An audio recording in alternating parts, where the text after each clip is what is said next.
Hey friends, welcome to Yoga for Dentists. I'm Dr. Josie DeVideo, longtime dentist, registered yoga teacher, and certified wellness consultant. Today I'm chatting with Dr. Lisa Kane, who is the president and owner of a company called Dental Office Compliance of New England. It's a company that helps dental practices comply with all of the regulations given to us by dental boards, OSHA, and the CDC.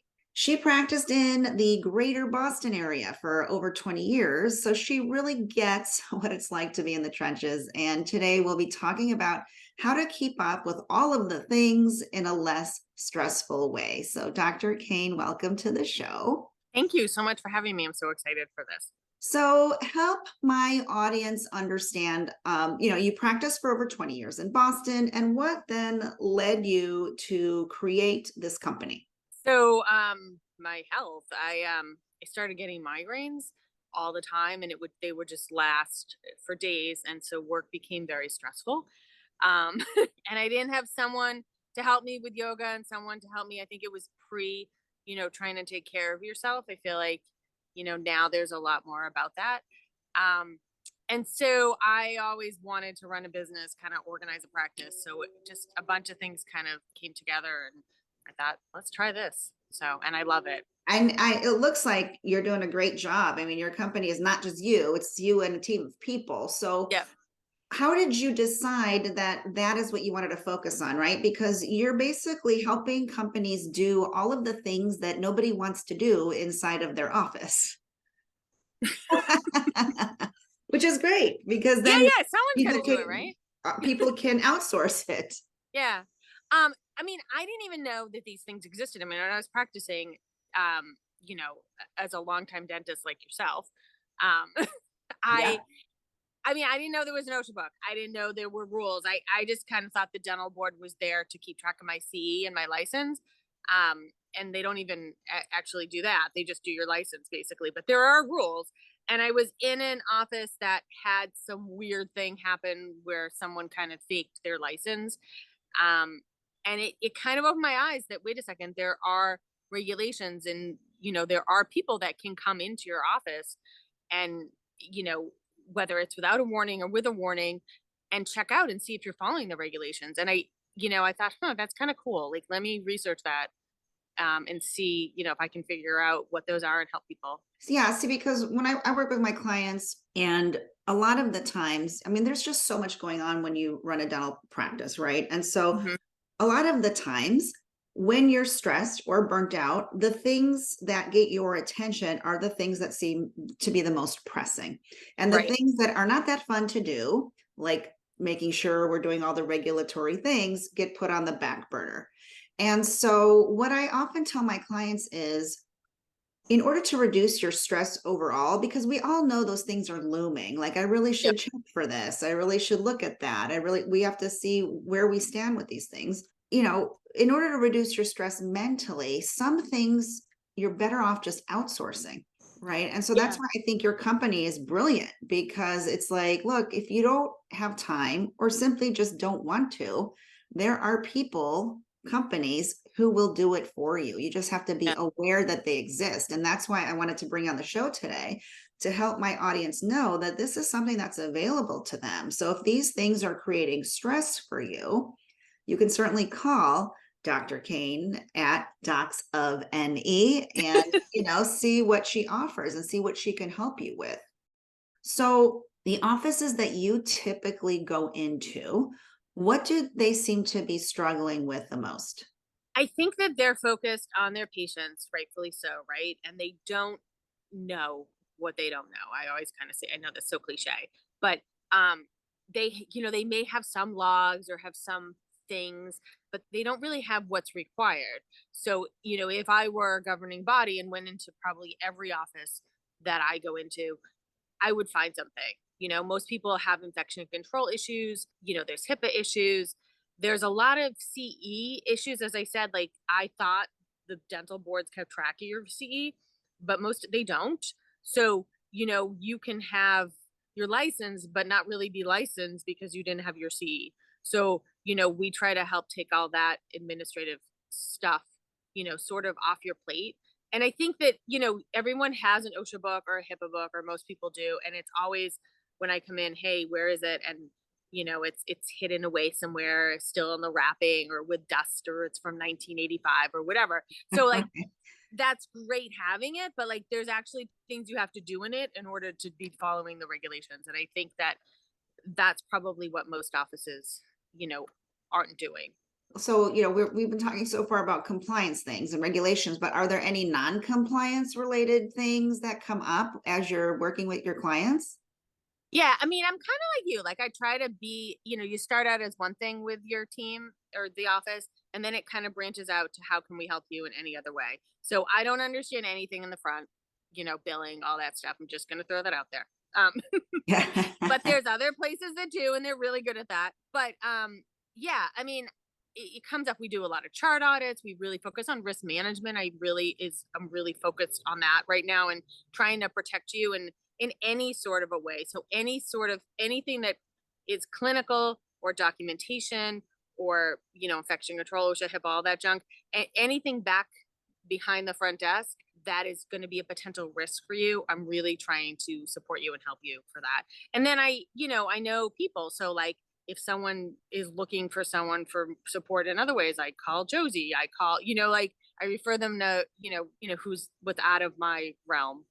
Yeah, right. Absolutely. Because, when you become specialized or niched, if you will, you're the best at this. And so if you see that you're the best, Dr. King, You're when the best at what you do too.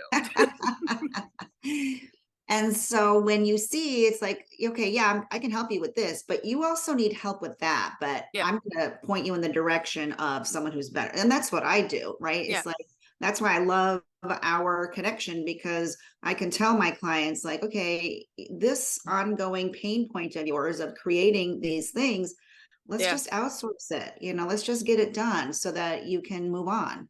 Yeah. And it took You me a know, year to learn all this stuff, right?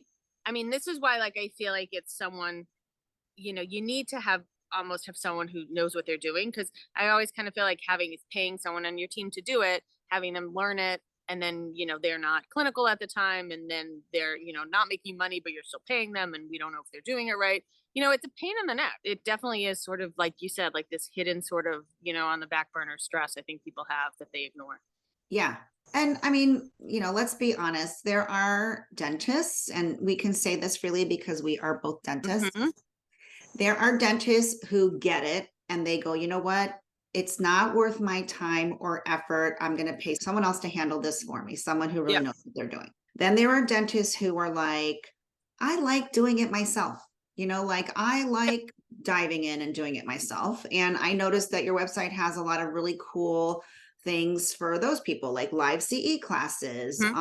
on demand CE classes, blogs, so a lot of information if someone wants to spend the time, effort, to look into these things themselves. But then there are people, like you said, who think, well, I'm just going to pay my assistant to come in off hours and just take care of this for me. And I think what you said is very important. So I want to highlight it.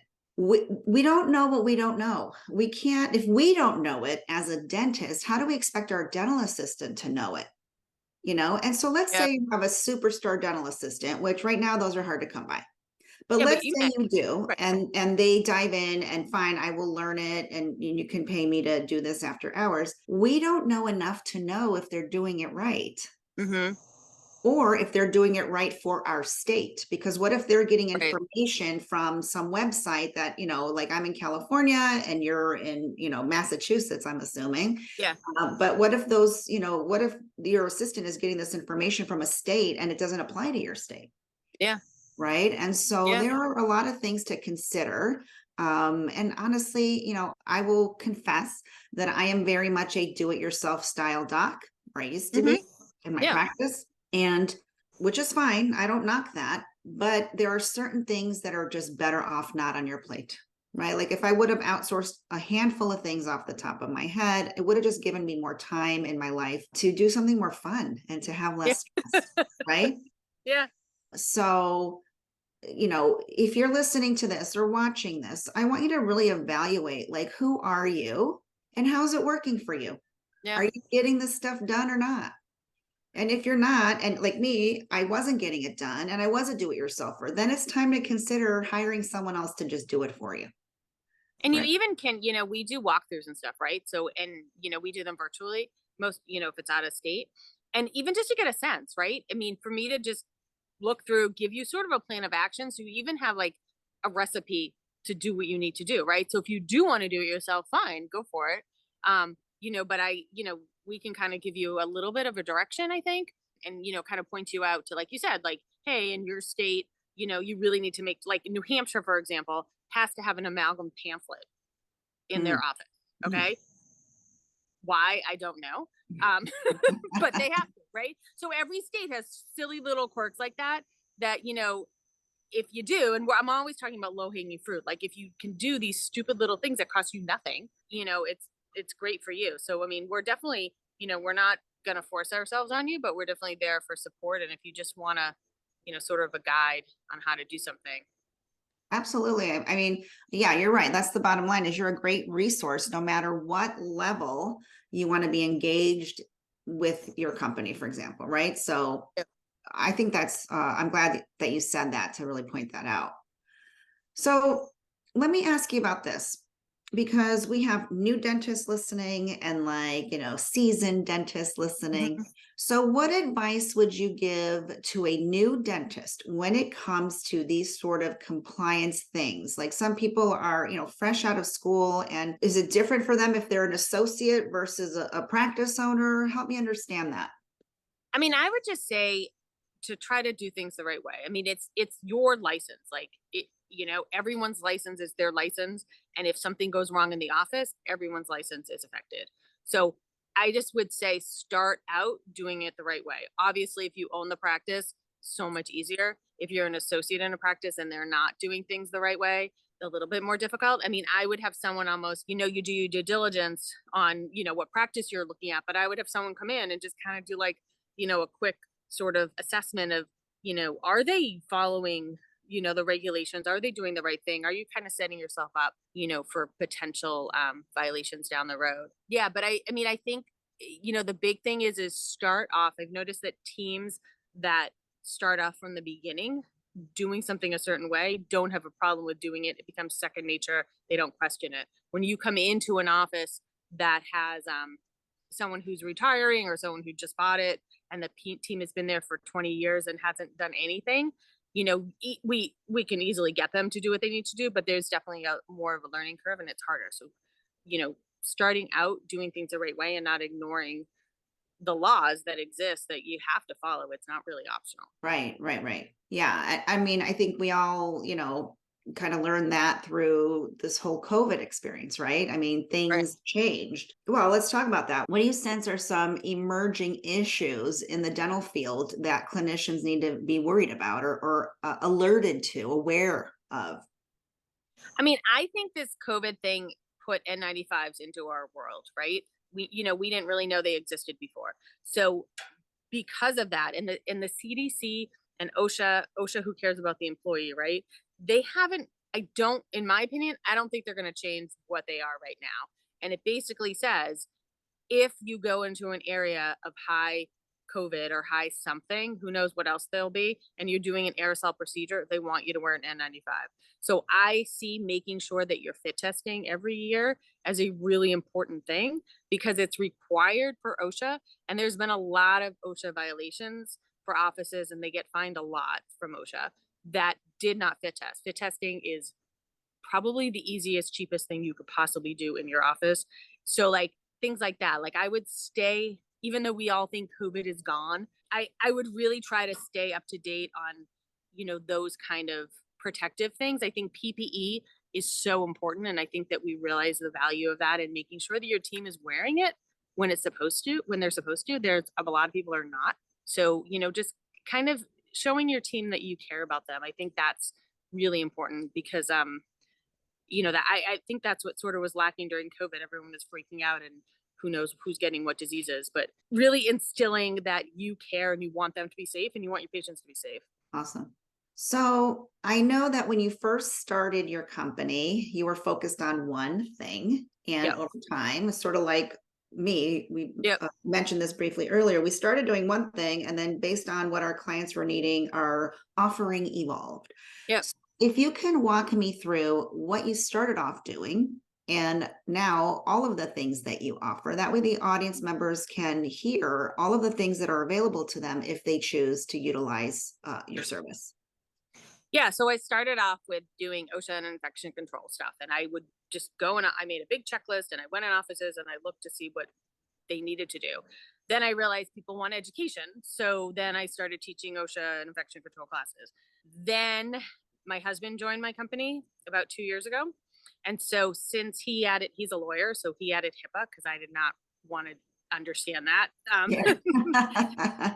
So, and then I was creating plans and protocols for people in a hard copy. Now we do everything digitally. We've created this online platform that we use that has everything you could ever want is now on this platform online. So all your logs, all your books, all your everything. So you're sort of forced to use it because there's a calendar in it. So then we do that. Now we've added risk management classes, medical emergency classes, CPR. We do chart audits. We do, just general, people call us all the time. We're kind of, and we love it. We're kind of the source. If something happens in your office, a lot of people just call us, and then, we'll either try to help them or direct them to where they need to go for it. So it's kind of evolved now into sort of whatever you need. We're either going to try to figure out how to do it, or we're going to find somebody that knows how to do it. Again, back office. Yes, yeah. Not the front. All right. So I have my opinion of who, with the avatar of the dentist who needs your services. I'd like to hear from your perspective. What does the typical dentist, who needs your services, what are they suffering from? What are they dealing with? What are they thinking about, worried about? How are they behaving? Speak to that if you can for a little bit. So we have a couple different types of people. So first we have people that are brand new that just bought a practice, just inherited a practice, whatever, want to start off right. They just want to make sure things are done the right way. So we have those. So those are fantastic because they really care. Then we have someone who has some violation. Someone has complained about something, or someone has hinted that they're going to complain about something. And so we do that. We'll go in and kind of see what you need, and fix you up. And we don't tell anybody about the violation or whatever. But we have that. Then we have a lot of sort of the older dentists that's maybe, I want to sell my practice in however many years, and I want to get it where it needs to be. So it's desirable, right? It's not desirable to have a kind of disgusting looking practice. You want to have systems, and you want to have people now, because it's so hard to find team members. We have, because our system is automated and it's sort of, idiot proof, I guess, so if you go on vacation and you're in charge of sport testing or whatever, I can easily take it over because it's very detailed for me. So because of a lot of not having the right team members right now, we have offices that are like that. So we have a whole gamut, and we have groups, that want everything the same, right? So every office, they want same systems and the same organization just to have it, clearer, and more organized. It's sort of everyone. Yeah, that's great.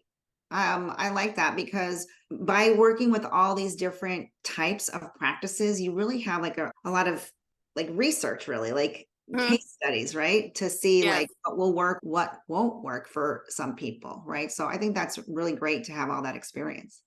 Thanks. And what we tend to do too is if one office doesn't get something, we assume everyone doesn't get something.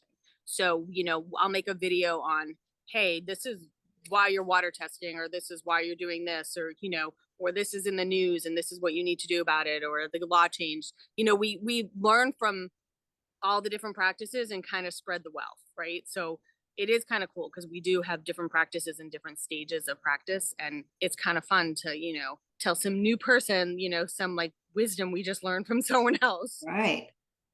That's awesome. I wish this company was around when I was knee deep in my practice. I think it would have saved me so many headaches, Thank you. honestly. I appreciate it.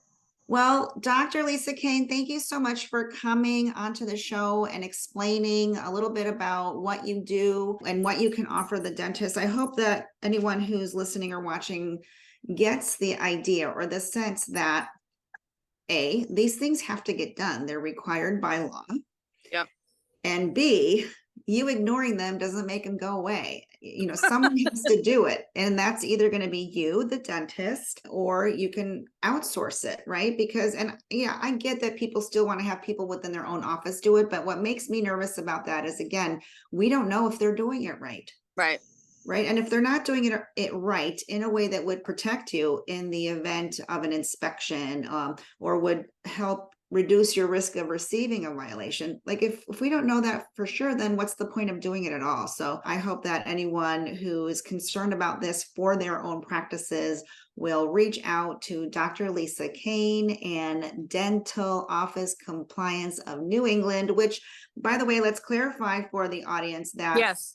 you are New England because that's how you started, but Yep. you work nationally, right? Yeah, exactly. That's another change that we've done, right? So that's the name of the company, but New England is no longer. Because I think that's what COVID did, is allowed everyone to be able to be virtual for things. And I can do, I have many offices that I've never seen. And they, I feel like we're serving them just as well as the offices I have seen. Yeah, awesome. So if they want to reach out to you just to inquire, to see if it's a good fit for their office, how do they reach out to you?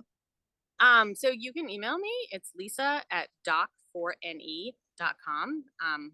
Or my website is doc4ne.com, and it's doc and the number 4 and new ne like New England, but we won't, we'll Yeah. pretend it's not England. .com. And I'll put the links in the show Okay. notes for this episode so that people can just click. But, if you're driving and listening to this, it'll be in your show notes too of your podcast episode. So Lisa is lovely to work with. She's super fun and cool. And if anyone can make all of these regulatory things fun, it'll be Dr. Lisa Kane Oh, you're so at sweet. Dental Thanks. Office Compliance of New England. Thank you so much for joining us today. Thank you so much for having me. This was really fun.